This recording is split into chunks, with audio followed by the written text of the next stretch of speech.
سعودی عرب میں رمضان المبارک کا چاند نظر آ گیا۔ سعودی سپریم کورٹ کے مطابق پہلا روزہ کل بروز بدھ ہوگا۔ سعودی میڈیا کے مطابق مملکت میں رمضان کا چاند دیکھنے کے لیے پہلی بار جدید ٹیکنالوجی کا استعمال کیا گیا۔ مصر، قطر، افغانستان، متحدہ عرب امارات میں بھی رمضان کا چاند نظر آ گیا۔ ترکی، عمان، سنگاپور، آسٹریلیا، انڈونیشیا، عراق میں چاند نظر نہیں آیا۔ پہلا روزہ جمعرات ہوگا۔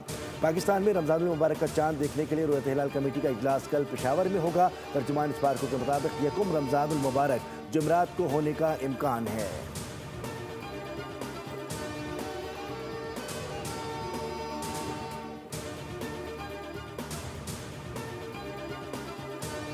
بانی پی ٹی آئی کے علاج کے معاملے پر بھونڈی سیاست کی جاری ہے۔ بانی کی صحت پر بلیم گیم کھیلی گئی۔ میڈیکل رپورٹ سب کے سامنے ہے۔ پروپیگنڈے کو بند ہونا چاہیے۔ وفاقی وزیر داخلہ محسن نقوی کا دو ٹوک پیغام، کہا کہ ہم اب بھی کہہ رہے ہیں کہ کوئی ٹیسٹ رہ گیا ہو تو بتائیں۔ علیمہ خان بانی پی ٹی آئی کی بیماری کو کیش کرانا چاہتی تھی۔ سیاسی لیڈر آن بورڈ ہوتے تھے لیکن علیمہ خان ہر چیز کو منع کر دیتی تھی۔ پی ٹی آئی رہنماؤں سے آئی اسپیشلسٹ کا نام تجویز کرنے کا بھی کہا تھا۔ سبسکرائب کریں اور بیل دبائیں تاکہ کوئی خبر رہ نہ جائے۔